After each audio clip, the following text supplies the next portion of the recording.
Me chamo Bruna Rilo Farias, sou médica do posto médico aqui da UEMA e nesse mês de fevereiro é o mês de conscientização, que é o fevereiro roxo, mês de conscientização do lúpus, fibromialgia e o mal de Alzheimer. Dentre esses assuntos abordados, a gente escolheu falar um pouquinho do mal de Alzheimer. Então, o mal de Alzheimer, ele é uma doença neurodegenerativa que ele cursa com o quê? Com a perda da memória, dos distúrbios cognitivos do indivíduo. O que acontece no mal de Alzheimer?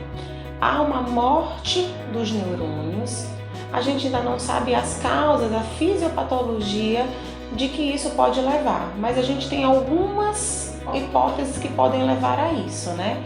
Dentre isso, o acúmulo de algumas substâncias neuronais, que é no caso a beta-amiloide, a proteína beta-amiloide, a proteína tau, elas acumulam nos neurotransmissores dos neurônios, causando a morte, e isso leva à atrofia do cérebro.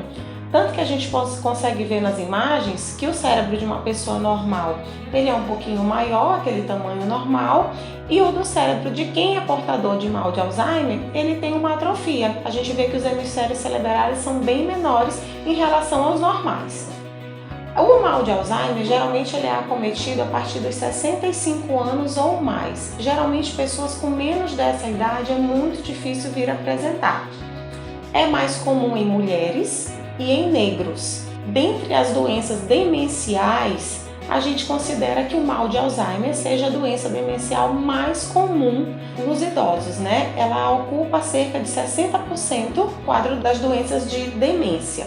E qual seria aquele alerta, aquele ponto gatilho que eu devo estar pensando que a pessoa pode ser um possível portador do mal de Alzheimer? Geralmente é a perda da memória recente, aquelas memórias mais breves, e ele acaba guardando as memórias antigas, aquelas lembranças mais do passado. Mas isso não quer dizer porque com o passar da doença, o Alzheimer em si, ele vai progredindo e até essas memórias remotas, elas também são perdidas, assim como as funções cognitivas e as funções de atividade do dia a dia. Qualquer esquecimento é considerado como Alzheimer? Não.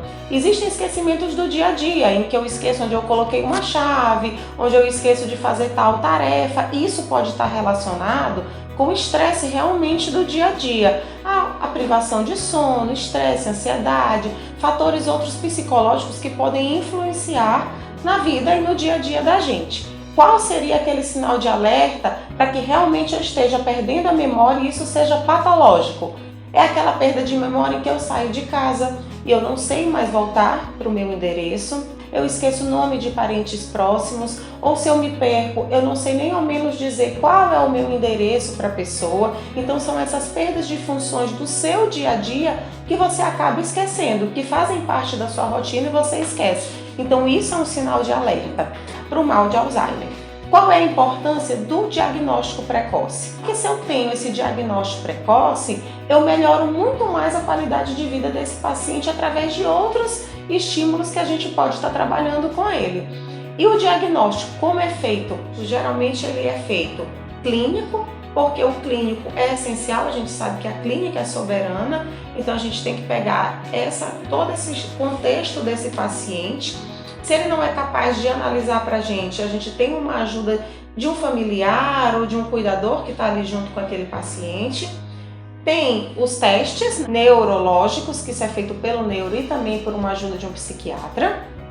E os exames em si, que é a ressonância nuclear e a tomografia computadorizada, que provavelmente ela vai mostrar alterações cerebelares. E o que a gente pode estar fazendo para identificar os fatores de risco para desenvolver o Alzheimer? Como a gente não sabe uma causa definida, existem várias fisiopatologias, a gente sabe que algumas coisas predispõem. O sedentarismo é uma delas, assim como outras doenças também. Então a gente sabe que a não prática de atividade física acarreta N problemas. Também hereditariedade, parentes apenas de primeiro grau. Se eu tenho parentes de primeiro grau, eu sou uma possível chance de desenvolver o mal de Alzheimer.